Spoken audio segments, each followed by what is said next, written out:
Isang mapagpalang araw sa inyo, mga mahal kong kasama sa bawat kwento.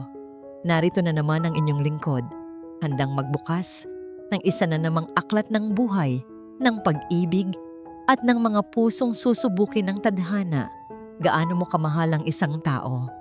Handa mo bang gawin ang lahat, kahit ang pinakakakaibang desisyon, para lang hindi siya mawala sa'yo? Pero paano kung ang mismong pag-ibig na yon ang magiging mitya ng pinakamalalim na sugat? Halina't pakinggan natin ang kwento ni Alona at Dalisay. Tinatanggap namin siya. Sabay naming bulong ni Ate Alona. Ang mga salitang iyon ay kasing hinahon ng hanging dagat na humahaplos sa aming mga pisngi. Ngunit para sa mga taga-Baryo Amihan na nakapaligid sa amin, ito'y kasing lakas ng isang kulog sa kalagitnaan ng tag-araw. Naramdaman ko ang higpit ng hawak ng kamay ni ate sa kamay ko. Ang init niyon ay ang pamilyar na init na bumuhay sa akin mula pagkabata. Sa aming harapan, nakatayo si Miguel Soliman, ang lalaking may ngiting kasing sinag ng araw at mga matang kasing lalim ng karagatan. Sa mga mata niya, nakikita ko ang aming kinabukasan, isang kinabukasang hindi kami magkakahiwalay. Para sa iba, ito ay isang kabaliwan. Ngunit para sa akin, para sa amin ni ate, ito ang tanging paraan. Naalala ko pa, noong isang hapon, ilang buwan na ang nakalipas, habang magkatabi kaming nakaupo sa paborito naming malaking bato sa dalampasigan. Isinasalansan niya ang aking buhok gaya ng dati. Ang mga daliri niya ay sanay na sa bawat hibla, sa bawat kurba ng aking ulo.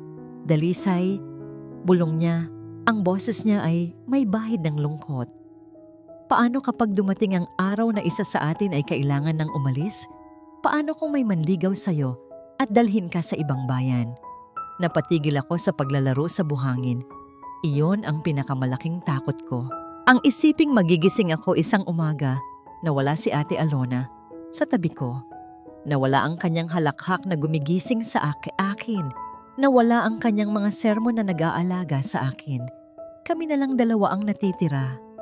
Ang ideya ng paghihiwalay ay parang pagputol sa isang bahagi ng aking kaluluwa. Hindi yun mangyayari, ate. Sagot ko, pilit pinapasigla ang boses. Nangako tayo, di ba? Walang iwanan. Pero ang buhay, hindi laging sumusunod sa mga pangako. Anya, at hinigpitan ng pagkakasalansan sa aking buhok. Ang pag-ibig, darating iyan. At kapag dumating iyon, kailangan mong mamili. Noon ko naramdaman ang takot. At noon din namin binuo ang isang sumpaan. Isang sumpaang hindi kami paghihiwalayin ng sinumang lalaki. At pagkatapos ay dumating si Miguel. Isa siyang bagong mangingisda sa aming baryo. Unang beses ko siyang nakita nang masira ang aming maliit na bangka. Habang kami ni Ate Alona ay hirap na hirap itulak ito pabalik sa pampang, lumapit siya. Ang kanyang balat ay kayumanggi dahil sa araw. Ang kanyang mga braso ay matipuno. Ngumiti siya at ang buong dalampasigan ay tila nagliwanag.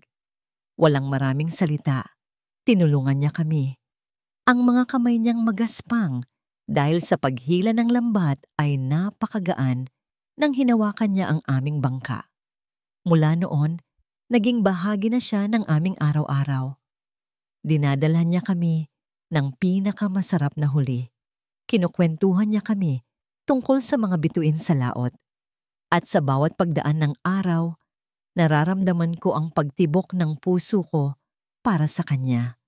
Ngunit ang kaba ko ay ang nakikita ko ring paghanga sa mga mata ni Ate Alona. Isang gabi, habang kami nakapalibot sa isang maliit na siga, ang apoy ay sumasayaw sa aming mga mukha. Si Miguel ay tumutugtog ng isang lumang gitara. Ang kanyang boses ay malambing at puno ng pangako. Mahal ko kayo, bigla niyang sinabi, nakatingin sa aming dalawa. Hindi malinaw kung sino ang kanyang tinutukoy. O marahil, malinaw na malinaw. Nakita ko ang gulat at kislap sa mga mata ni ate. Nakita niya rin siguro ang parehong reaksyon sa akin. Ang takot na matagal kong kinimkimay, bumalik. Ito na ba yon? Ang sandali ng pagpili? Ngunit si Ate Alona, na laging mas malakas at mas matapang sa aming dalawa, ang siyang nakahanap ng solusyon. Tumingin siya sa akin, pagkatapos ay kay Miguel. Kung gayon, sabi niya, ang kanyang boses ay matatag. Huwag kang mamili, pakasalan mo kaming dalawa. Natigilan si Miguel, maging ako ay nabigla. Ngunit habang tinititigan ko ang determinasyon sa mukha ng aking kapatid, unti-unti, ang ideya ay hindi na naging parang kabaliwan. Ito ang sagot. Ang sagot para hindi masira ang aming sumpaan. Ang sagot para hindi ako mawala kay ate. At para hindi namin parehong mawala si Miguel. Para hindi na tayo magkahiwalay kailanman. Bulong sa akin ni Ate Alona. At sa sandaling iyon lang ang tanging mahalaga. At heto kami ngayon, sa harap ng ilang taong hindi makapaniwala. Tinatanggap ang isang lalaki bilang aming asawa. Hawak ko ang kamay ni Ate Alona sa kaliwa at ang kamay ni Miguel sa kanan. Para sa akin, buo ang aking mundo. Walang kulang. Perpekto. Nang matapos ang simpleng seremonya, naglakad kami palayo sa munting kapilya. Ang mga bulungan ay sumusunod sa amin na parang mga bubuyog, ngunit hindi ko sila pinansin. Ang tanging naririnig ko ay ang tibok ng aking puso at ang maligayang tawa ni ate. Subalit sa aming pagdaan, nahagip ng aking paningin si Mang Lando, ang pinakamatandang pinuno sa aming baryo. Nakatayo siya sa ilalim ng isang puno ng akasya. Ang kanyang mga mata ay puno ng lungkot at pag-aalala. Umiling siya ng dahan-dahan at kahit hindi ko man gustong pakinggan, narinig ko ang kanyang ibinulong sa hangin. Isang babala na hindi ko pa noon naiintindihan. Ang alon at ang dalisay na tubig, aniya, ay hindi maaaring magsama sa iisang sisidlan. Ako, si Alona, ang gumawa ng mga patakaran. Sa unang linggo ng aming pagsasama, inilatag ko ang lahat sa isang malinis na papel. Lunes, Miyerkules at Biyernes, ang atensyon ni Miguel ay para sa akin. Martes, Huwebes at Sabado, siya ay para kay Dalisay. Ang linggo ay para sa aming tatlo, isang pamilya. Ang mga gawaing bahay ay hinati ng pantay. Ang kita sa pangingisda ay ilalagay sa iisang alkansya. Lahat ay patas. Lahat ay ayon sa plano. Para sa akin, ang kaayusang ito, ang aming kaligtasan. Ito ang pader na magpoprotekta sa aming sumpaan. Ang pader na sisigurong walang maiiwan, walang masasaktan. Sa mga unang araw, ang lahat ay parang isang panaginip. Ang aming munting bahay ay puno ng tawanan. Si Miguel ay isang asawang perpekto, maalaga, masipag at marunong makisama. Tinitingnan ko si Dalisay, ang aking kapatid, ang aking kakambal, at nakikita ko ang purong kaligayahan sa kanyang mga mata. At iyon, para sa akin, ay sapat na. Masaya siya, kaya dapat masaya na rin ako. Ngunit ang puso, may sarili itong mga mata. At ang mga mata nito, nakikita ang mga bagay na hindi kayang itago ng mga ngiti o ng mga patakarang nakasulat sa papel. Nagsimula ito sa isang hapunan. Araw ko noon kasama si Miguel, buong hapon akong naghanda. Ipinagluto ko siya ng paborito niyang sinigang na hipon, gamit ang sikretong rekado ni inay na nagpapasarap dito. Ang asim at alat ay perpektong-perpekto. Nang matikman niya ito, ngumiti siya at sinabing, "Napakasarap, Alona. Ikaw talaga ang pinakamagaling." Gumaan ang pakiramdam ko. Ngunit pagkatapos, inilabas ni Dalisay ang panghimagas, isang simpleng leche flan na ginawa niya kaninang umaga. Kumuha si Miguel ng isang kutsarita at sa isang iglap, ang lahat ay nagbago. Nakita ko kung paano nagliwanag ang kanyang mga mata. Hindi ito ang simpleng ngiti na ibinigay niya sa akin. Ito ay isang bagay na mas malalim. Dalisay, sabi niya, at ang paraan ng pagbigkas niya sa pangalan ng kapatid ko ay may kakaibang lambing. Ito ang pinakamasarap na leche flan na natikman ko sa buong buhay ko. Ang tamis niya, parang ikaw. Tumingin siya kay Dalisay at sa ilang segundong iyon, tila nawala ako sa silid. Tila silang dalawa lang ang naroroon. Ngumiti si Dalisay, isang ngangiting nahihiya pero puno ng kilig. Isang maliit na bagay lang naman, isang papuri sa leche flan. Pero bakit parang may kung anong tumusok sa dibdib ko? Sinabi ko sa sarili ko, guni-guni ko lang yon. Kinabukasan araw ni Dalisay, sumama ako sa kanila sa palengke. Habang naglalakad kami sa masikip na daanan, masaya silang nagkukwentuhan tungkol sa kung ano-anong bagay. Ako ay nasa likuran nila, bit-bit ang bayong. Sa isang iglap, dahil sa dami ng tao, biglang hinawakan ni Miguel ang kamay ni Dalisay para hindi ito mawalay. Isa iyong natural na kilos, isang kilos ng pag-aalala. Ngunit ang paraan ng paghawak niya ay hindi basta-basta. Ang mga daliri nila ay magkapulupot. Nakita niya akong nakatingin. Bigla, parang napaso, binitiwan niya ang kamay ng kapatid ko. May dumaang kaba sa kanyang muka bago siya pilit nang ngumiti sa akin. Ang daming tao. Baka mawala si Dalisay, sabi niya. Isang palusot na halatang halata. Hindi na lang ako umimik.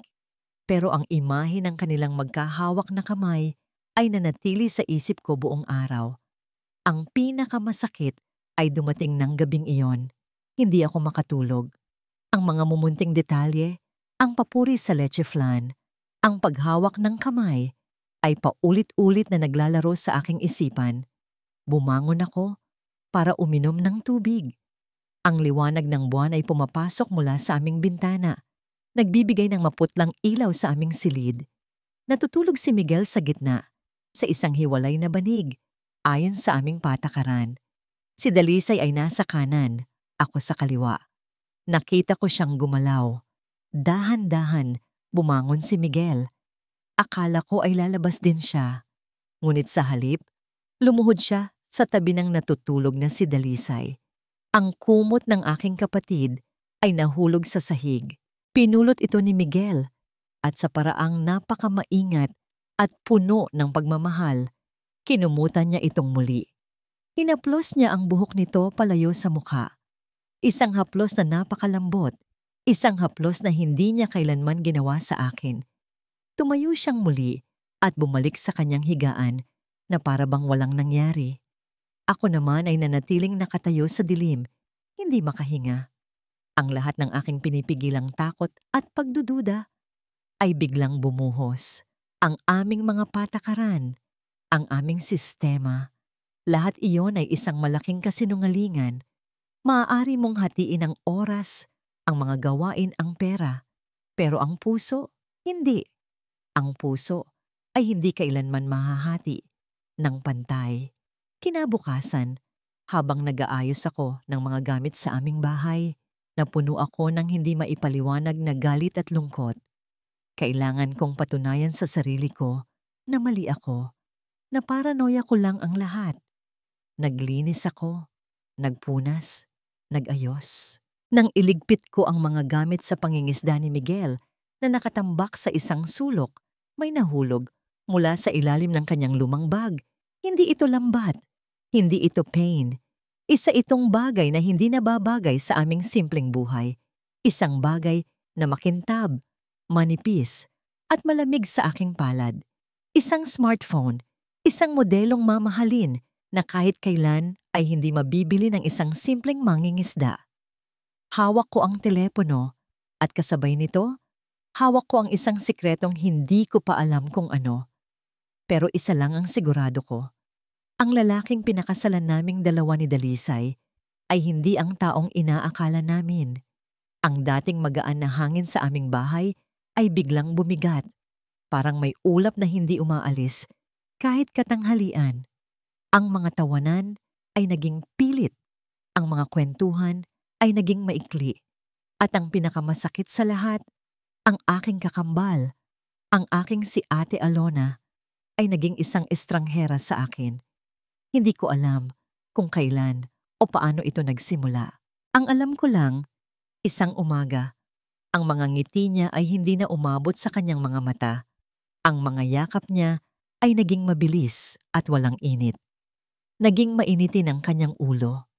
Ang maliliit na bagay na dati naming pinagtatawanan ay nagiging sanhi na ngayon ng kanyang pagkainis. Dalisay, bakit hindi mo pa hinuhugasan ang mga plato? Sita niya isang umaga, kahit nakasalukuyan akong nagwawalis ng sahig. Dalisay, ang isinampay mong damit ay hindi pantay-pantay. Puna niya isang hapon, ang boses niya ay kasing talim ng kutsilyo. Bawat salita niya ay isang munting karayom na tumutusok sa aking puso. Ito ba ang Ate Alona ko? Ang tagapagtanggol ko? Ang kasama ko sa lahat ng pangarap? Sinubukan kong tanungin siya, pero lagi siyang may dahilan. Pagod lang ako, o masama lang ang pakiramdam ko. Pero alam ko, sa kaibuturan ng aking puso, mayroon pang iba. Mayroon pang mas malalim. Isang hapon, habang ako'y namimili ng isda sa Pampang, nakasalubong ko si Marco, isang kababata namin. Matagal na kaming hindi nagkita. Nagkamustahan kami, nagtawanan tungkol sa aming mga kalokohan nung bata pa. Ang usapan ay simple, inosente at puno ng alaala. Narinig ko ang tungkol sa kasal ninyo. Sabi ni Marco, may bahid ng pagtataka sa kanyang boses pero walang panghuhusga. Basta't masaya ka, Dalisay, masaya na rin ako para sa'yo. Ngumiti ako, isang tunay na ngiti na matagal ko nang hindi na ibibigay. Salamat, Marco. Sino iyan?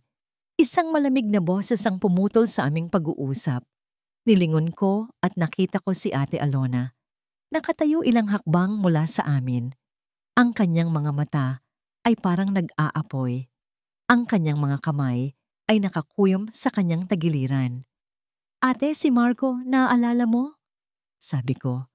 Pilit pinapasigla ang aking boses. Ngunit hindi niya pinansin si Marco. Ang tingin niya ay nakapako sa akin. Ano ang pinag-uusapan ninyo? Tanong niya. Malakas at malinaw para marinig ng ibang mga tao sa paligid. Bakit kailangan mong makipaglandian sa iba kung may asawa ka na? Ang salitang makipaglandian ay parang isang sampal. Ramdam ko ang pag-init ng aking mga pisngi. Si Marco ay natigilan at nagpaalam na lang bigla. Halatang nailang.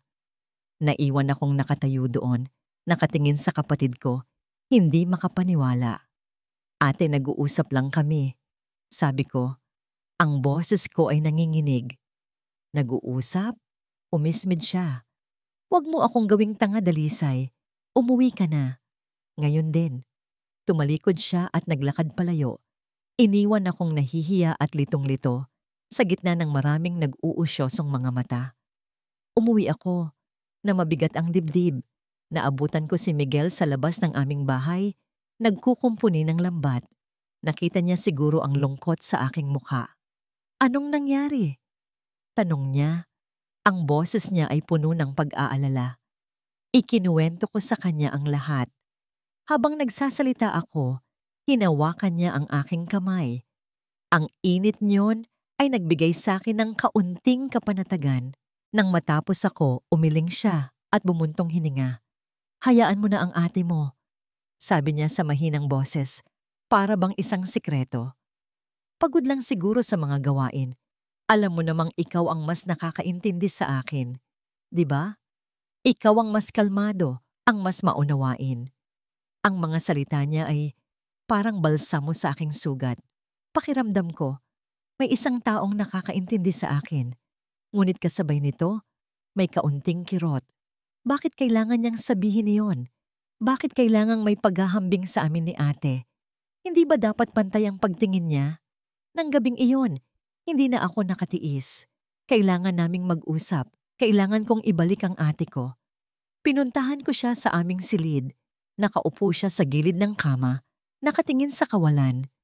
Ate, sinimulan ko. Dahan-dahan. Mag-usap tayo. Bakit ka nagagalit? May nagawa ba akong mali? Tumingin siya sa akin. at ang mga mata niya ay puno ng hinanakit na hindi ko maintindihan. "Wala kang ginagawang mali, Dalisay," sabi niya, puno ng sarkasmo. "Ikaw ang perpekto. Ikaw ang mabait. Ikaw ang laging biktima." Hindi totoo yan. Depensa ko. Nararamdaman ko na ang pag-akyat ng sarili kong galit. Sinusubukan kong intindihin ka, pero tinutulak mo ako palayo. Ginawa natin to para magkasama tayo, pero ikaw mismo ang sumisira sa atin. Tumayo siya, at ngayon ay magkaharap na kami. Ang tensyon sa pagitan namin ay halos mas nakakabingi kaysa sa katahimikan. Ako ang sumisira. Tumawa siya. Isang tawang walang saya. "Bulag ka ba, Dalisay? Hindi mo ba nakikita kung paano kanya tingnan? Kung paano niya bigkasin ang pangalan mo? O baka naman nagbubulag-bulagan ka lang dahil gusto mo siyang masolo?" Ang akusasyon niya ay tumama sa akin ng buong lakas. "Hindi totoo yan," sigaw ko, at naramdaman ko ang mga luhang namumuo sa aking mga mata. "Mahal ko si Miguel, pero mahal din kita. Ikaw ang kapatid ko. Ang sumpaan natin ang pinakamahalaga sa akin." Ang sumpaan? Halos isumpa niya ang mga salita. Isang sumpaang ako lang yata ang tumutupad. Ang sakit ay naging galit. "Paano mo nasasabi yan? Ako ang laging umiintindi. Ako ang laging nagpaparaya." Ngumisi siya. Isang ngising puno ng pait at sakit. Tinitigan niya ako at sa isang sandali, nakita ko ang dati kong ate. Mahina at nasasaktan. Ngunit mabilis itong nawala. Napalitan ng isang malamig na pader. At mula sa kanyang bibig, lumabas ang mga salitang tuluyang dumurog sa lahat ng pinaniniwalaan ko. "Baka nga mas mabuti kung isa lang sa atin ang pinakasalan niya. Baka nga mas mabuti kung isa lang sa atin ang pinakasalan niya." Ang mga salitang yon ay lumabas sa bibig ko na parang lason.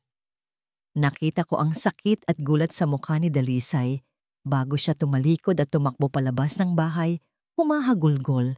Sa sandaling iyon, walang panalo. Walang gaan sa pakiramdam. Ang tanging naroon ay ang mapait na lasa ng pagkawasak.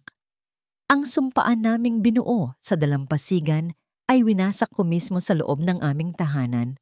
Ngunit sa ilalim ng galit at sakit, meron pang ibang lumalagablab, ang pagdududa. Ang imahe ng smartphone na natagpuan ko ay hindi mawala sa isip ko. Ito ang nawawalang piraso ng palaisipan.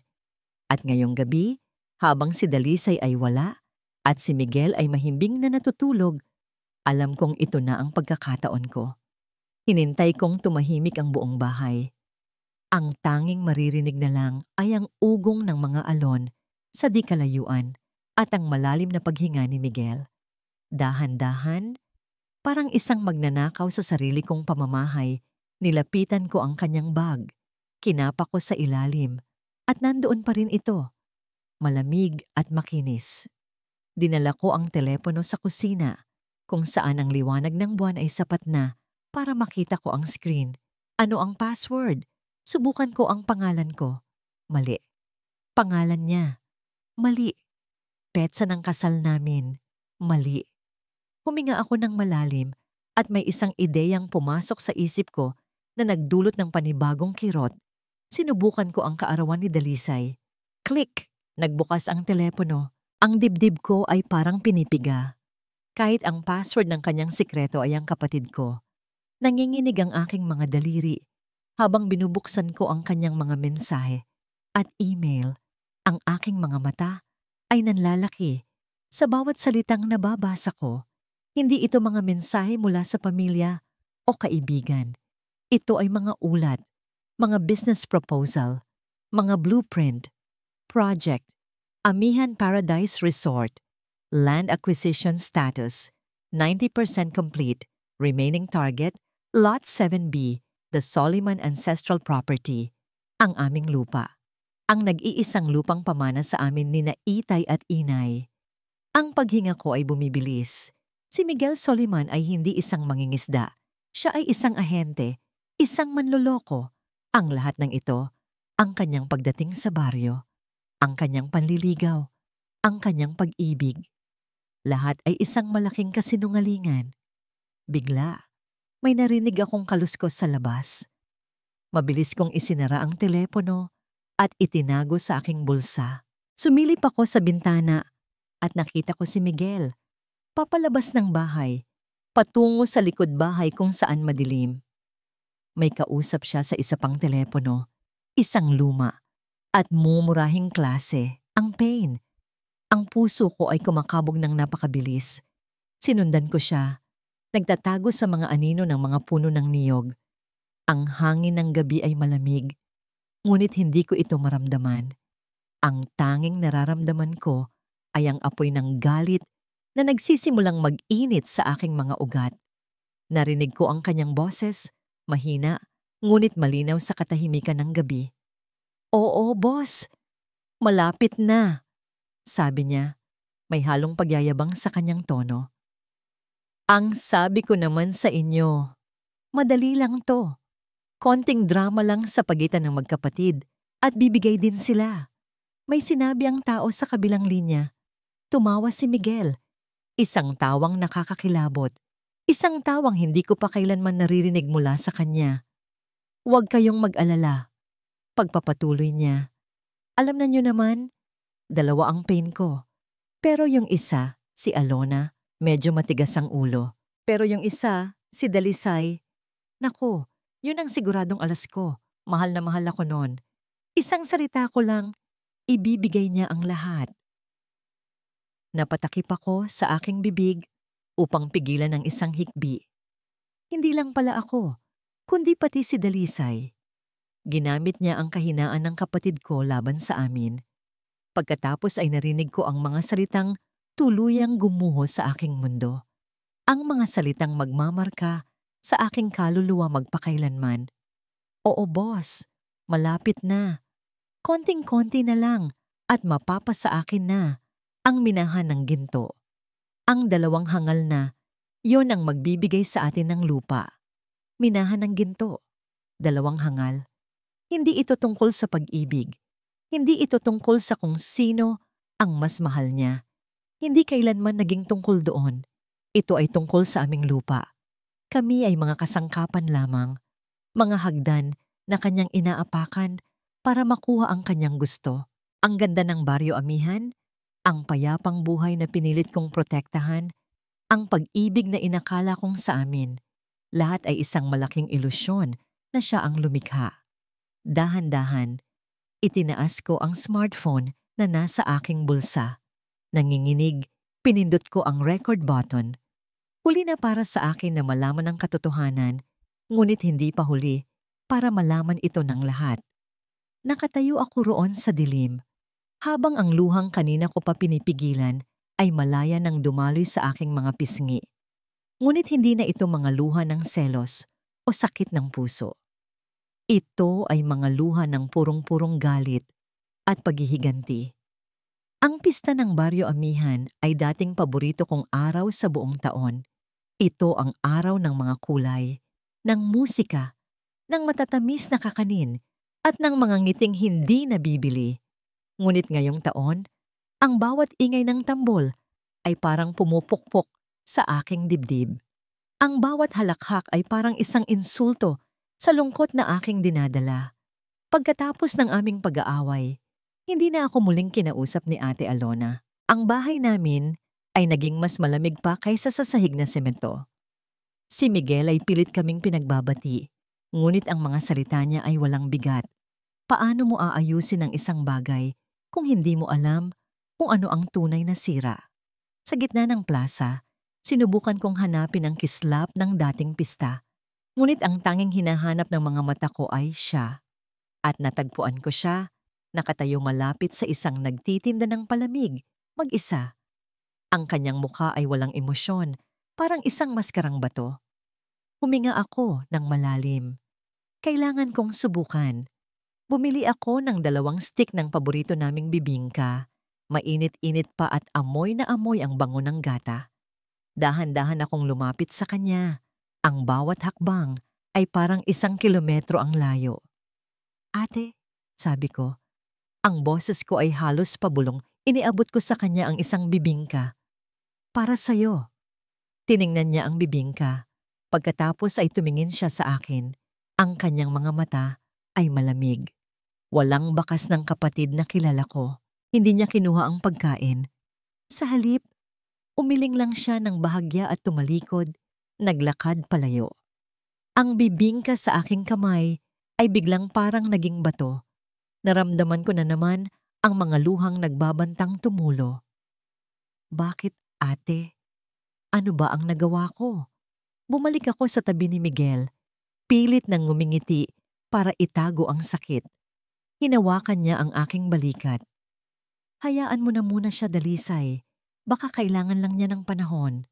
Tumango na lang ako, kahit na ang puso ko ay sumisigaw na ng, hindi, may mali, may malaking mali. Ang kasiyahan ay nasa tugatog na. May isang banda na tumutugtog sa entablado. Ang mga tao ay nagsasayawan. Si Miguel ay abala sa pakikipag-usap sa ilang mga kakilala.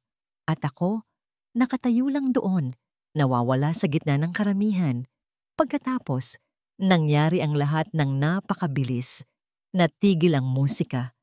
Isang nakakabinging katahimikan ang biglang bumalot sa buong plaza. Lahat ng mga mata ay napako sa entablado. Nakatayo roon si Ate Alona. Hindi ko alam kung paano siya nakarating doon. Ang alam ko lang, hawak niya ang mikropono.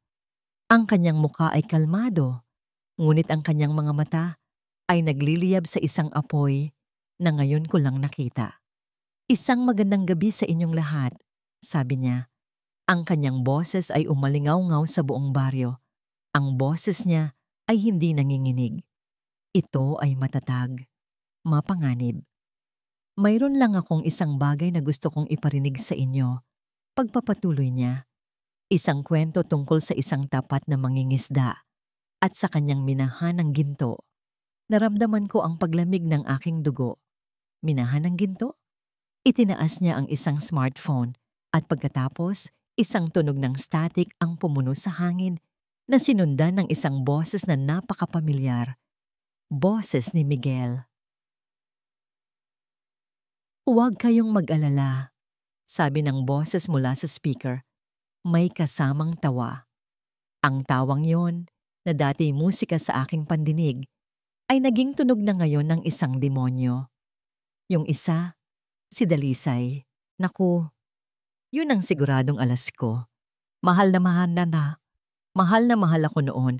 Isang salita ko lang, ibibigay niya ang lahat. Ang mga tao sa paligid ko ay nagsimulang magbulungan. Naramdaman ko ang kanilang mga tingin na parang mga dagom na tumutusok sa aking balat. Hinanap ko si Miguel. Nakita ko siya. Nakatayo. Namumutla na parang isang patay.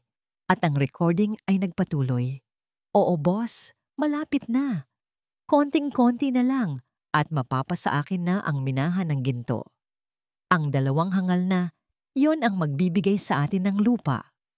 Dalawang hangal. Ang mga salitang yon ay paulit-ulit na umikot sa aking isipan. Dalawang hangal, dalawang hangal, dalawang hangal. Ang mundo ko ay gumuho. Ang hangin ay nawala sa aking mga baga. Ang lahat ng pag-ibig, lahat ng tiwala, lahat ng pangarap, lahat ay naging abo sa isang iglap. Nagkagulo ang mga tao. May mga sumisigaw ng manloloko at walang hiya. Si Miguel ay sinubukan pang magsalita. Itanggi ang lahat. Ngunit ang galit ng mga taga-baryo ay bumuhos na sa kanya. Pinalibutan siya, tinutulak, minumura.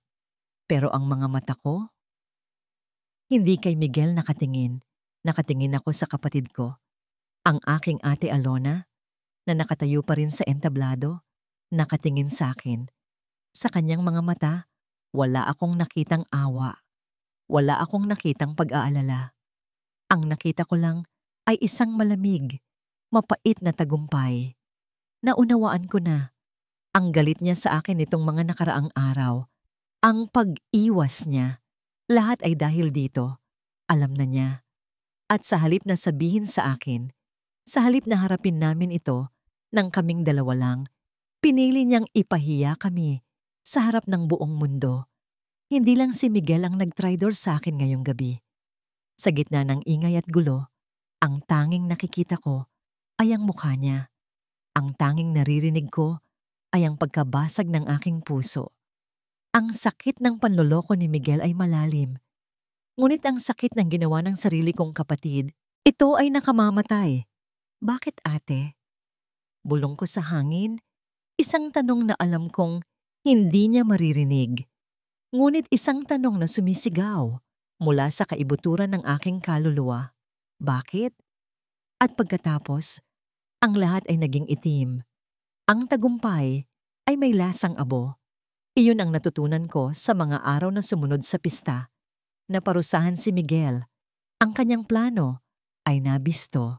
Siya ay naging isang halimaw sa mata ng lahat at umalis siya sa Baryo Amihan na dala-dala ang kahihiyan. Nanalo ako. Naipaghiganti ko ang aming mga puso. Naipagtanggol ko ang aming lupa. Ngunit sa bawat gabi, sa aming bahay na ngayon ay puno ng nakabibinging katahimikan. Alam kong mas malaki ang aking pagkatalo. Hindi na kami nag-uusap ni Dalisay. Nabubuhay kami sa iisang bubong na parang dalawang multo. Nagkakasalubong kami sa pasilyo, sa kusina, ngunit hindi kami nagtitinginan. Ang dating init ng kanyang presensya ay napalitan ng isang nakakapasong lamig. Ang kanyang mga mata, na dati salamin ng aking kaluluwa, ay isa na ngayong blangkong pader. Hindi galit ang nakikita ko roon. Mas malala pa. Ang nakikita ko ay wala. Para sa kanya, hindi na ako umiiral. Ang bahay namin ay naging isang libingan. Bawat sulok ay may alaala ng aming tawanan. Bawat upuan ay may bakas ng aming pagiging isa. Ngayon, ang lahat ng iyon ay nagsisilbing paalala ng isang bagay na tuluyan ng namatay. Ang pinakamasakit ay hindi ang katahimikan sa loob ng bahay, kundi ang mga bulungan sa labas. Isang umaga, lumabas ako para magsampay. Mula sa bakod ng kapitbahay, narinig ko ang kanilang pinag-uusapan. Kawawa naman si Dalisay, no? 2 beses tinraidor. Una ng asawa, tapos ng sarili pang kapatid. Oo nga. Isipin mo, ipahiya ka ba naman sa harap ng buong baryo? Kahit gaano pa kasama ang lalaki, kapatid mo pa rin yun. Sana'y kinausap na lang niya ng pribado. Iba kasi si Alona. Mula noon pa man, may pagkasakim na yan. Gusto niya. Siya lang lagi ang bida. Ang bawat salita ay isang batong ibinabato sa akin. Hindi ko sila masisisi. Mula sa kanilang pananaw, ganoon nga ang nangyari. Ako ang kontrabida na nagwasak sa natitirang dignidad ng sarili kong kapatid. Hindi nila nakita ang sakit, ang selos, ang pakiramdam na ako'y nababaliwala. Hindi nila naramdaman ang laso ng pagtataksil na dahan-dahang pumatay sa aking pag-asa. Pumasok ako sa loob, bitbit ang bigat ng kanilang mga salita. Nadatnan ko si Dalisay sa kusina, umiinom ng tubig. Nagtama ang aming mga mata sa isang segundo. Sa isang saglit na yon, nakita ko ang lahat. Ang sakit, ang pagkasuklam, ang tanong na, bakit? At hindi ko yon makayanan. Ang tingin na yon ang nagtulak sa akin sa bingit. Ang tingin na yon ang nagsabi sa aking wala nang babalikan pa. Ang Baryo Amihan, na dati aking paraiso, ay naging impyerno na. Bawat daan, bawat puno, bawat mukha ay isang paalala ng aking kasalanan at kahihiyan. Nang gabing iyon, habang mahimbing siyang natutulog o nagtutulog-tulugan, gumawa ako ng desisyon. Hindi ko na kayang manatili rito. Kailangan kong umalis. Kailangan kong iligtas ang kung anumang natitira pa sa aking sarili. Sa unang sinag ng umaga, bago pa man tumilaok ang mga manok, tahimik akong bumangon. Kinuha ko ang aking lumang bag at sinimulan kong mag-impake. Ang mga damit na dati ay sabay naming pinipili. Ang mga aklat na sabay naming binabasa. Ang bawat bagay na inilalagay ko sa loob ng bag ay parang isang alaala na aking itinatapon. Nang halos puno na ang bag ko, nakita ko sa ibabaw ng aming maliit na tokador ang isang kahon. Binuksan ko ito.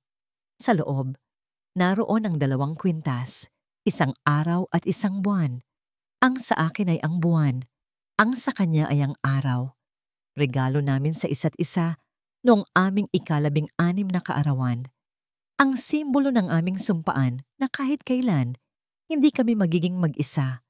Kinuha ko ang kwintas na buwan at isinuot ito.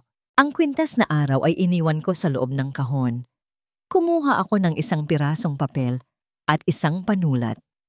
Ano ang isusulat mo sa isang taong winasak mo ang mundo? Ano ang sasabihin mo sa iyong kakambal na tinalikuran mo? Walang mga salitang sapat. Kaya't isinulat ko na lang ang tanging katotohanang alam ko sa sandaling iyon. Dalisay, patawad, pero kailangan kong iligtas ang sarili ko. Alona, tumulo ang isang luha mula sa aking mata. Pumatak sa papel at bahagyang nagpakalat sa tinta. Iyon lang ang kaya kong ibigay. Bago ako umalis, kinuha ko ang isang bagay mula sa aking bulsa. Ito ay isang maliit na palawit na hugis kalahating puso. Ang kapares nito ay nasa kanya. Ito ang una naming friendship necklace noong kami ay mga bata pa. Ang sa akin ay may nakasulat na best. Ang sa kanya ay friends. Kinuha ko ang aking kalahati at dahan-dahan kong sinira ito sa gitna. Isang malutong na tunog ang naririnig ko sa katahimikan. Iniwan ko ang wasak na piraso ng aking kwintas sa ibabaw ng sulat. Isang simbolo ng aming wasak na pagiging isa. Dahan-dahan kong binuksan ang pinto. Huling sulyap sa aming tahanan. Huling sulyap sa natutulog na anyo ng aking kapatid. Pagkatapos, tumalikod ako at hindi na lumingon pa. Naglakad ako palayo sa Baryo Amihan habang ang araw ay nagsisimula palang sumikat. Dala-dala ang isang bag ng damit at isang pusong hindi na kailanman magiging buo. 5 taon. 5 taon ang lumipas na parang isang mahabang gabi para sa isa at isang walang katapusang pag-akyat para sa isa pa. Ang Baryo Amihan ay nagpatuloy sa kanyang payapang pag-ikot, ngunit ang 2 pusong isinilang dito ay tumahak na sa magkaibang landas. Sa lungsod Pag-asa, ang pangalang Alona Soliman ay naging kasing tunog ng bakal. Ang proposal ninyo ay mahina. Kulang sa datos. Sobra sa sentimiento. Sabi ko, ang boses ko ay malamig at walang bahid ng emosyon. Hindi ko na tiningnan ang namumutlang mukha ng lalaki sa kabilang dulo ng mahabang conference table. Ang mga mata ko ay nakapako sa mga numero sa screen ng aking laptop. Kung gusto ninyong makuha ang investment ng kumpanya ko, bumalik kayo na may daladalang resulta, hindi kwento. Tumayo ako. Hudyat na tapos na ang pulong. Ang mga lalaking nakabarong, na doble ang edad sa akin, ay nagmamadaling nagligpit ng kanilang mga gamit, takot na magkamali sa aking harapan. Ako ang alon na kinatatakutan nila sa mundo ng korporasyon. Walang sinasanto, walang kinikilingan, laging nananalo. Iniwan ko ang Baryo Amihan na may galit at kahihiyan. Ginamit ko ang mga yon bilang panggatong. Isinumpa ko sa sarili ko na hindi na ako muling magiging biktima. Hindi na ako muling magtitiwala. Ang pag-ibig at pamilya ay mga kahinaan. Ang kapangyarihan at pera, iyon ang totoong kalasag. Sa loob ng 5 taon, itinayo ko ang aking sarili mula sa abo. Nagsimula ako bilang isang simpleng ahente sa real estate at gamit ang talas ng isip at walang awang determinasyon, umakyat ako. Natutunan kong basahin ang mga tao, hanapin ang kanilang mga kahinaan at gamitin yon para sa aking kapakinabangan. Eksakto kung ano ang ginawa sa akin ni Miguel. Ngunit ako, mas magaling ako sa kanya. Ngunit sa bawat tagumpay, sa bawat kontratang napipirmahan, may isang bahagi sa akin na nananatiling hungkag. Sa gabi, sa aking malaki at mamahaling condo unit na tanaw ang buong syudad, ang katahimikan ay mas malakas pa kaysa sa ingay ng trapiko sa ibaba. Isang hapon, pagkatapos ng pulong na yon, naglalakad ako pabalik sa aking opisina. Mula sa salamin ng bintana ng isang coffee shop, may nahagip ang aking mga mata. Isang pares ng magkakambal na babae, marahil ay nasa mga huling taon ng kanilang high school. Ang isa ay maingat na pinupunasan ang mantsa sa pisngi ng isa pa. Nagtatawanan sila. Ang kanilang mga mundo ay umiikot lang sa isa't isa. Bigla akong napatigil sa gitna ng abalang sidewalk. Ang mga taong naglalakad ay bumabangga sa akin, ngunit hindi ko sila naramdaman. Ang tanging nakikita ko ay sila. Ang tanging nararamdaman ko ay isang pamilyar na kirot, isang multo mula sa nakaraan na kahit anong yaman o kapangyarihan ay hindi kayang itaboy. Si Dalisay. Kinuyom ko ang aking kamao. Ang aking mga kuko ay bumaon sa aking palad. Mabilis akong tumalikod at nagpatuloy sa paglakad, mas mabilis, mas marahas, isang kahinaan. Iyon ay isang kahinaan na kailangan kong kalimutan. Sa unang taon pagkaalis ni Ate Alona, ang aking mundo ay naging isang madilim at tahimik na silid. Ang kahihiyan, ang pagtataksil. Para itong isang mabigat na kumot na bumalot sa akin at hindi ako makahinga. Bihira akong lumabas ng bahay. Ang mga bulungan ay naging mga sigaw sa aking isipan. Si Miguel ay matagal nang nawala, ngunit ang pinsalang iniwan niya at ni Ate ay nanatili. Isang araw, habang nililinis ko ang mga lumang gamit ni na Inay, nakita ko ang kanyang lumang recipe book. Ang mga pahina ay naninilaw na. Ang sulat kamay niya ay medyo kupas na. Binuklat ko ito at nakita ko ang recipe ng paborito kong tinapay noong bata pa ako. Walang magawa, sinubukan kong sundan ito. Sa una, ang aking mga kamay ay nanginginig. Ngunit habang minamasa ko ang harina, habang nararamdaman ko ang pagbabago ng tekstura nito, may isang bagay sa loob ko na nagsimulang maghilom. Ang amoy ng nilulutong tinapay na pumuno sa aming tahimik na kusina ay parang isang yakap mula sa nakaraan. Mula noon, ang pagbe-bake ang naging aking santuwaryo. Sa bawat tasa ng harina, sa bawat gramo ng asukal, doon ko ibinubuhos ang aking lungkot, ang aking galit, ang aking pangungulila. Lumilikha ako ng isang bagay na maganda at matamis mula sa mga sirang piraso ng aking puso. Nagsimula akong magbigay sa mga kapitbahay. Sa una, nahihiya pa sila. Pero nang matikman nila ang aking mga gawa, unti-unti, ang mga tingin ng awa ay napalitan ng mga tingin ng paghanga. Ang dating kawalang Dalisay ay naging si Dalisay na magaling gumawa ng tinapay. Isang hapon, isang maliit na batang babae ang lumapit sa akin habang nag-aabot ako ng libreng pandesal. Kumuha siya ng isa, kinagatan ito, at ang kanyang mga mata ay nanlaki sa tuwa. "Wow," sabi niya, puno pa ng tinapay ang kanyang bibig. "Ang sarap po, pinakamasarap sa buong mundo. Para pong may magic." Ngumiti ako. At sa unang pagkakataon, sa loob ng maraming taon, naramdaman kong umabot ang nangiting iyon hanggang sa aking mga mata. Isang tunay na ngiti. Ang magic na sinasabi niya ay ang kagalakang dulot ng pagbibigay. Sa sandaling iyon, isang ideya ang nabuo sa aking isipan. Isang ideyang nakakatakot, ngunit puno ng pag-asa. Ang proyektong resort ni Miguel ay hindi natuloy. Pagkatapos ng iskandalo, umatras ang mga investor. Ang aming lupa, na muntik nang mawala, ay naibalik sa amin ng legal. Matagal ko itong hindi pinansin dahil ito'y isang masakit na paalala ng lahat. Ngunit ngayon ay iba na. Kinabukasan, tumayo ako sa harap ng aming lupaing pamana. Ang damo ay mataas, ngunit ang hangin mula sa dagat ay presko pa rin. Hindi ito isang lugar ng pagtataksil. Ito ang aming tahanan. Ito ang aking simula. Mula sa aking daladalang bayong, kinuha ko ang isang piraso ng kahoy na pininturahan ko kagabi.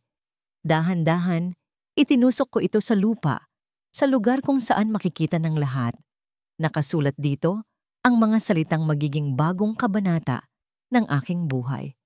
Malapit nang magbukas, Kape Sinagtala. Ang Kape Sinagtala ay naging higit pa sa isang kapihan. Ito ay naging puso ng Baryo Amihan. Sa loob ng isang taon, mula nang ito'y magbukas, ang amoy ng bagong lutong tinapay at kapeng barako ay naging pamilyar na himig tuwing umaga. Dito nagtitipon ang mga mangingisda bago pumalaot. Ang mga ina pagkatapos ihatid ang kanilang mga anak sa eskwela at ang mga matatanda para magpalipas ng hapon.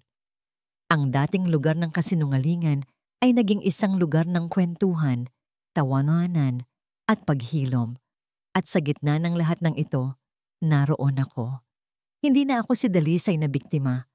Ako na si Dalisay, ang may-ari ng Sinagtala. Napakasarap talaga ng ensaymada mo, Dalisay, sabi ni Aling Nita, isa sa mga dati numero 1 tsismosa sa aming baryo. Ngayon, siya na ang pinakamalakas kong suki. Binago mo ang lugar na ito. Binigyan mo kami ng isang lugar para maging masaya. Ngumiti ako habang pinupunasan ang counter. Kayo po ang nagbibigay buhay dito, Aling Nita. Nako, siya nga pala. Dagdag niya, ibinaba ang kanyang boses na para bang may ibubulong na sikreto. Nabalitaan mo ba ang tungkol kay Miguel? Ang pagbanggit sa kanyang pangalan ay hindi na nagdulot ng kirot. Ito ay isang lumang peklat na lang, isang paalala ng isang sugat na matagal nang magaling.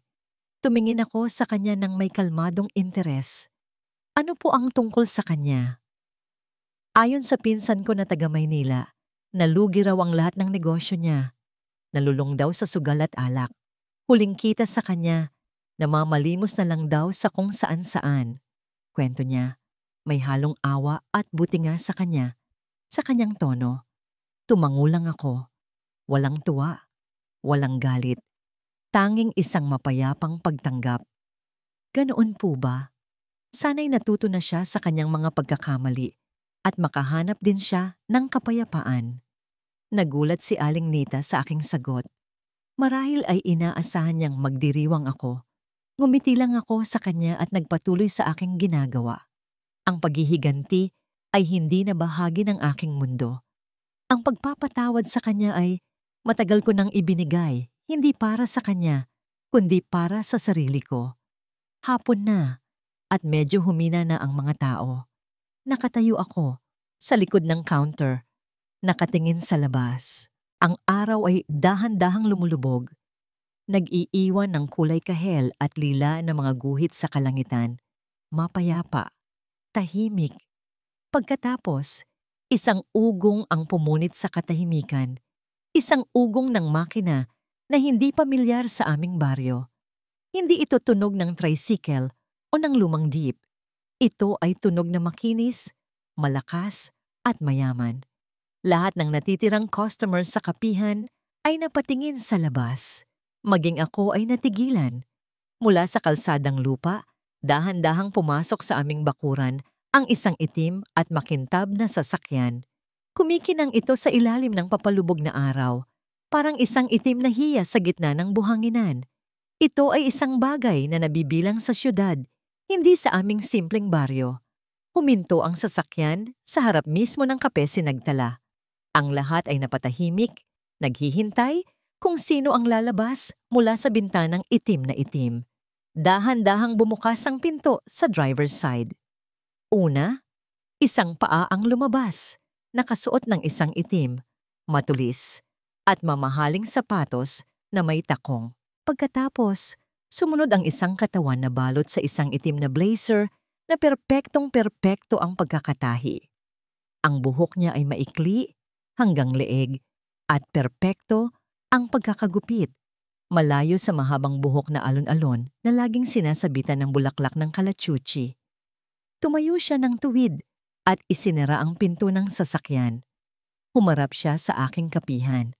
At sa sandaling iyon, ang tibok ng aking puso ay tila tumigil. 5 taon. 5 taon. Ngunit kahit kailan, ay hindi ko makakalimutan ang mukhang iyon. Ang mukhang kaparehong-kapareho ng sa akin, ngunit ngayon ay may mga guhit ng pagod at katatagan na wala noon. Ang kanyang balat ay mas maputi, ang kanyang mga kilos ay mas pino. Wala na ang babaeng taga-baryo. Ang nasa harapan ko ay isang babaeng nilamon at binuo muli ng siyudad.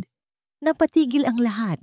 Ang pagpunas ko sa counter, ang paghinga ko, ang pag-ikot ng mundo. Tumingin siya ng diretso sa akin sa pamamagitan ng salamin ng bintana ng kapihan. Ang aming mga mata, na minsay nagbahagi ng iisang kaluluwa, ay muling nagtagpo pagkatapos ng 5 taon ng katahimikan at distansya. Sa harap ng aking itinayo mga may pangarap, nakatayo ang multo ng aking nakaraan, ang aking kapatid, si Alona. Ang bawat hakbang papasok sa kape sinagtala ay parang pagtapak sa nagbabagang uling. Ang babaeng nasa harapan ko, ang babaeng mahinahon na nag-aabot ng sukli sa isang customer, ay si Dalisay. Ngunit kasabay nito, hindi siya si Dalisay. Ang Dalisay na kilala ko ay laging nasa likod ko, laging nangangailangan ng aking proteksyon. Ang babaeng ito, matatag siya, kalmado. Ang kanyang mga galaw ay may bigat at katiyakan. Siya ang may-ari ng lugar na ito. Siya ang sentro ng mundong ito. At ako, sa unang pagkakataon sa loob ng 5 taon, naramdaman kong ako ang dayuhan. Naghintay akong matapos ang huling customer bago ako lumapit sa counter. Ang buong kapihan ay nabalot ng katahimikan na binasag lang ng mahinang tunog ng isang jazz music mula sa speaker at ng malakas na kabog ng sarili kong dibdib. "Anong sayo?" tanong niya. Hindi tumitingin sa akin. Ang kanyang boses ay propesyonal. Parang kinakausap ang isang ordinaryong estranghero. Nagbasa ang aking lalamunan. Isang kapeng barako. Tumango siya at nagsimulang magtimpla. Pinanood ko ang kanyang mga kamay. Ang parehong mga kamay na dati kong hinahawakan kapag natatakot siya. Ang parehong mga kamay na tinuturuan kong magsulat. Ngayon, ang mga kamay na yon ay sanay na sanay sa paggawa ng isang bagay na sarili niya. Inilapag niya ang isang puting tasa sa counter. Nang sandaling iyon, nagtama ang aming mga mata. Nakita ko ang lahat doon. Ang sakit, ang mga tanong, ang 5 taon ng paghihintay. Kinuha ko ang tasa at sa kabila ng lahat ng pagsasanay ko na maging matatag, sa kabila ng bakal na pader na itinayo ko sa paligid ng aking puso, naramdaman ko ang bahagyang panginginig ng aking kamay. Isang maliit na panginginig, pero alam kong nakita niya. Umupo ako sa isang mesa sa sulok, malapit sa bintana. Ang kapihan ay napakaganda. Gawa sa kawayan at kahoy, pinalamutian ng mga tuyong bulaklak at mga parol na gawa sa kabibe. Mayroon itong init at kapayapaan. Ito ang uri ng lugar na ako mismo ay gugustuhing puntahan para takasan ang magulo kong mundo. Ang ironya ay masakit. Pagkatapos ng ilang minutong katahimikan na parang 1 oras, lumapit siya at umupo sa silyang nasa harapan ko. Hindi siya nagsalita. Tinitigan niya lang ako. Hinihintay ako. "Maganda ang lugar mo." Sinimulan ko. Ang boses ko ay garalgal. "Mukhang masaya ka rito?" Isang mapait na ngiti ang sumilay sa kanyang mga labi. Natutunan kong maging masaya. Ang sagot niyang yon ay parang isang sampal. Natutunan. Dahil ako ang nag-alis ng dati niyang kaligayahan. Dalisay, ako. Hindi ko alam kung paano sisimulan. Lahat ng mga inihanda kong salita, lahat ng mga business-like approach na inisip ko, lahat ay naglaho. Pinutol niya ako. Ang kanyang boses ay kalmado, ngunit matalim. "Diretsuhin mo na ako, ate. Nandito ka ba para humingi ng tawad o para kumpirmahin kung sa akin pa rin nakapangalan ng lupa?" Ang tanong niya ay tumagos sa lahat ng aking depensa. Hinubara nito ang aking pagkatao. Inilantad ang lahat ng aking posibleng motibo. Ang sakit ay mas matindi kaysa sa isang sampal. Hindi Bulong ko. Hindi dahil sa lupa. Kung gayon, bakit? Tanong niya. Bakit ngayon lang, Alona? 5 taon. 5 taon akong naghintay ng kahit isang sulat, isang tawag. 5 taon akong natulog sa gabi na iniisip kung ano ang nagawa kong mali para iwan mo ako ng ganoon. Ang pader na itinayo ko sa loob ng 5 taon ay nagsimulang gumuho. Ang mga luhang matagal kong ikinulong ay nagbabadya ng bumagsak. Dahil natakot ako, sigaw ko, at sa wakas, ang totoong emosyon ay lumabas. Naramdaman ko ang pag-init ng aking mga mata. Natakot ako, Dalisay. Mula pagkabata, ang tanging takot ko ay ang iwan mo ako. Ikaw ang araw, ako ang alon. Ikaw ang dalisay, ako ang magulo. Palagi kang mas minamahal, mas mabait, mas maganda. Nang dumating si Miguel, nakita ko kung paano kanya tingnan. At alam kong, sa huli, ikaw ang pipiliin niya at maiiwan na naman akong mag-isa. Ang mga luha ay tuluyan ng bumuhos. Ang unang beses sa loob ng 5 taon. Ang aking katawan ay nayanig sa bawat hikbi. Ang makapangyarihang Alona ng lungsod Pag-asa ay wala na. Ang narito ngayon ay ang batang babae na takot maiwan sa dilim. Kaya't inunahan ko na. Pagpapatuloy ko sa pagitan ng mga hikbi. Sinaktan ko kayo bago ninyo ako masaktan. Ipinahiya kita para maramdaman mo rin ang sakit na nararamdaman ko. Para hindi lang ako ang wasak. Iyon ang kasalanan ko, Dalisay. Ang pagiging makasarili ko, ang takot ko. Hinayaan niya akong umiyak. Hinayaan niyang ilabas ko ang lahat ng lason na kinimkim ko sa loob ng maraming taon. Nang sa wakas ay huminahon ako. Ang tanging natira ay ang kahihiyan. Tumingin ako sa kanya, naghihintay ng sigaw, ng mura, ng kahit anong parusa. Ngunit ang nakita ko lang ay isang malalim na lungkot sa kanyang mga mata. Huminga siya ng malalim at nang magsalita siya, ang kanyang boses ay hindi galit. Ito ay puno ng isang nakalulunod na kalmadong sakit. Naiintindihan ko ang takot mo, ate, sabi niya. At sa isang saglit, umasa ako. Pero nang iwan mo ako noong umagang yon, na ang tanging iniwan mo ay isang sulat at isang basag na kwintas. Tinitigan niya ako ng diretso sa mata. Nang iniwan mo ako, ate, hindi mo ba naisip na yun mismo ang ginagawa mo sa akin? Ang tanong ko ay naiwang nakabitin sa hangin sa pagitan namin. Kasing bigat ng 5 taon ng katahimikan. Ang luha ang mukha ni Ate Alona, ang kanyang pag-amin, ang kanyang sakit. Lahat ay totoo. Naramdaman ko ang bawat salita. Ngunit ang katotohanan ng kanyang sakit ay hindi nababawasan ang katotohanan ng sakit na idinulot niya sa akin. Hindi siya nakasagot. Yumuko lang siya. Ang kanyang mga balikat ay nanginginig pa rin mula sa pag-iyak. Ang babaeng sa buong buhay ko ay laging may sagot sa lahat ay ngayoy wala nang masabi. At sa katahimikang yon, naintindihan ko. Walang sapat na salita para punan ng 5 taon ng kawalan. Kring. Ang tunog ng maliit na kampana sa aming pinto ay biglang pumunit sa aming tensyonadong mundo. Pareho kaming napalingon ni Ate Alona. Nagulat. Sino pa ang pupunta sa ganitong oras? Isang lalaki ang pumasok, yumuyuko na para bang nagtatago sa sarili niyang anino. Ang amoy ng alak at lumang pawis ay nauna pa sa kanya. Ang kanyang damit ay gusot-gusot. Ang kanyang mukha ay marumi. At ilang araw nang hindi nag-aahit. Ang dati matipunong katawan ay ngayoy payat at hukot. Itinaas niya ang kanyang ulo. Ang kanyang mga mata ay mapupungay at nawawala sa sarili. Ngunit sa ilalim ng lahat ng iyon, nakilala ko pa rin siya. Ang huling anino ng aming nakaraan. Si Miguel. Dalisay, sabi niya. Ang kanyang boses ay garalgal at halos hindi marinig. Lumakad siya palapit. Ang kanyang mga hakbang ay hindi sigurado. Bawat galaw niya ay sumisigaw ng pagkatalo. Automatiko. Naramdaman ko ang pagtayo ni Ate Alona sa tabi ko na para bang isang likas na kilos ng pagprotekta. Nakita ko ang galit at pandidiri sa kanyang mukha. Ngunit ako, nanatili akong nakaupo. Ang takot at galit na dati kong naramdaman para sa lalaking ito ay wala na.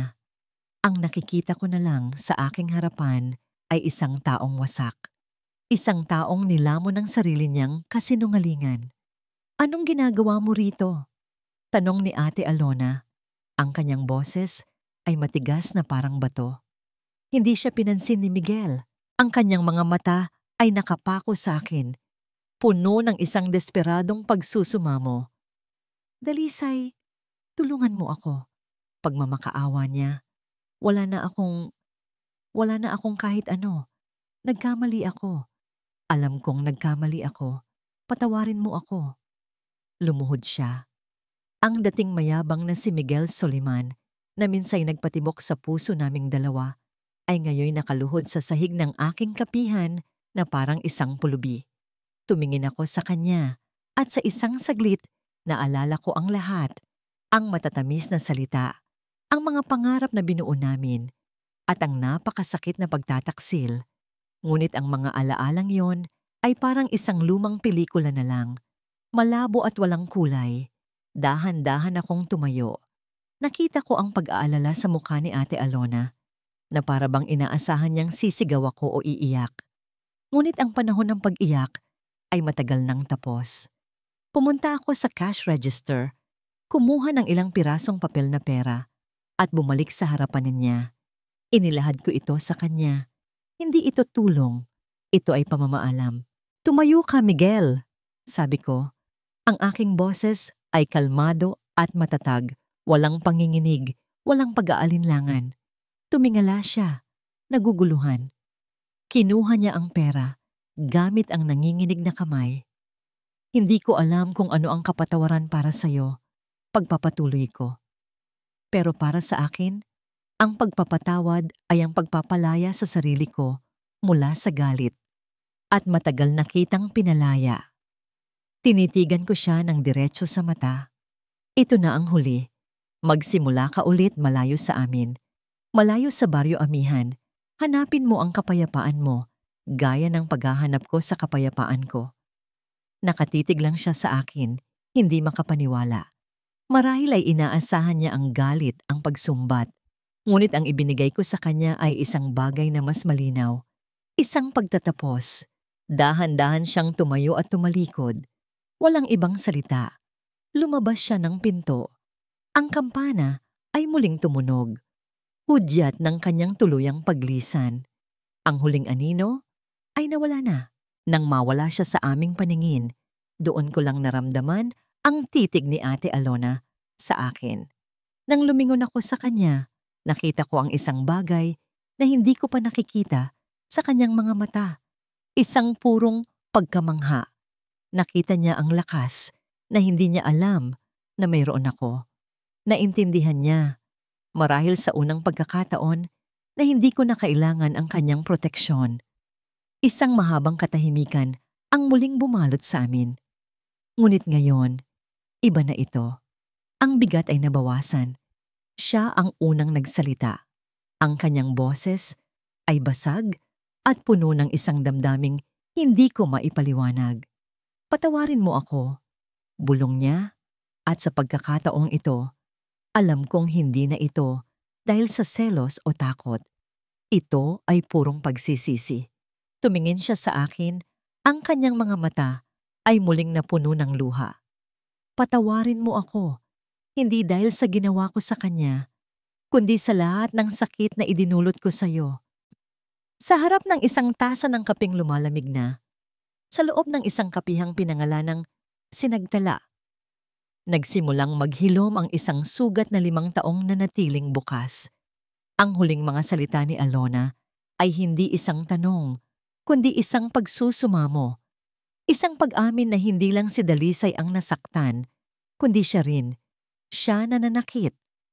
At sa pag-aming iyon, naramdaman ni Dalisay ang pagguho ng huling pader na nakapalibot sa kanyang puso. Hindi niya sinabing, pinapatawad na kita. Ang mga salitang iyon ay masyadong simple para sa bigat ng kanilang pinagdaanan. Sa halip, ginawa niya ang isang bagay na mas makahulugan. Kinuha niya ang isang tasa, nagtimpla ng bagong kapeng barako at inilapag ito sa harap ng kanyang kapatid. "Uminit ka muna," sabi niya, at sa simpleng alok na yon, isang tulay ang muling naitayo. Hindi sila bumalik sa dati. Imposible na yon. Hindi na sila ang dalawang puno na magkapulupot ang mga sanga na parang iisa. Sila ngayon ay dalawang magkahiwalay na puno. Nakatayo ng magkatabi, ang mga ugat ay parehong nakabaon sa iisang lupa. Ngunit ang bawat isa ay may sariling lakas para harapin ang hangin. Nagtagal si Alona sa Barrio Amihan. Ipinagbili niya ang kanyang kondo sa syudad at ang kanyang kumpanya. Ngunit hindi siya tumira sa lumang bahay nila. Bumili siya ng isang maliit na lupa. Hindi kalayuan sa Kape Sinagtala at nagpatayo ng sarili niyang bahay. Isang bahay na may sarili niyang pinto. Naging magpartner sila sa negosyo. Ang talas ng isip ni Alona sa pagnenegosyo at ang galing ni Dalisay sa paglikha ay naging perpektong kombinasyon. Pinalaki nila ang Kape Sinagtala. Nagtayo sila ng maliliit na kubo para sa mga turistang naghahanap ng kapayapaan. Ang minahan ng ginto na minsay gustong nakawin ni Miguel ay naging isang tunay na yaman sa kanilang mga kamay. Isang yamang binuo mula sa pagtitiwala at paggalang, hindi mula sa kasinungalingan. May mga hapon na sabay silang naglalakad sa dalampasigan, gaya ng dati. Ngunit ngayon, hindi na sila magkahawak kamay. Naglalakad sila ng may espasyo sa pagitan nila, sapat para sa hangin ng dagat na dumaan, sapat para sa bawat isa na maging malaya. Naaalala mo ba? Tanong ni Alona isang hapon, habang pinapanood nila ang paglubog ng araw. Dito natin binuo ang sumpaan natin. Ngumiti si Dalisay. Oo, at dito rin natin natutunan na ang tunay na pagmamahal ay hindi isang sumpaan para maging isa. Tumingin si Alona sa mga alon na humahampas sa pampang. Ito ay isang pangako. Pagpapatuloy niya, nahahayaan mong lumakas ang bawat isa. Kahit pa mga hulugan iyon na kailangan ninyong tumayo sa magkahiwalay na lupa. Tumingin si Dalisay sa kalmadong tubig sa kanyang paanan. At ang kapatawaran, dagdag niya, ay hindi paglimot sa sakit. Ito ay ang pagpili na huwag nang hayaang ang sakit na yon ang magdikta sa iyong kinabukasan. Sa Kape Sinagtala, habang abala ang mga customer, madalas silang nagkakatinginan mula sa magkabilang dulo ng counter. Si Alona, na ngayon ay marunong nang ngumiti ng totoo, at si Dalisay, na ang mga mata ay puno na ng kapayapaan. Walang salita. Isang tango lang. Isang tango ng pag-unawa. Isang tango ng pasasalamat. Ang alon at ang dalisay na tubig ay hindi maaaring magsama sa iisang sisidlan. Tama ang matanda. Ngunit sa malawak na karagatan ng buhay, ang dalawa ay maaaring umiral ng magkasama. Ang isa ay nagbibigay ng lakas at ang isa ay nagbibigay ng linaw. At sa kanilang pagsasama, sila ay lumilikha ng isang tanawing buo at maganda. At dito nagtatapos ang kwento ni na Alona at Dalisay. Isang kwentong nagpapaalala sa atin ng isang mahalagang aral. Ang aral ng kwentong ito ay simple ngunit malalim. Ang pag-ibig, sa anumang anyo nito, ay hindi kailanman dapat maging isang kulungan. Ito ay dapat isang hardin kung saan ang bawat isa ay may espasyong tumubo at mamukadkad. At ang tunay na pagpapatawad ay hindi lamang para sa taong nakasakit sa atin, kundi para na rin sa ating mga sarili.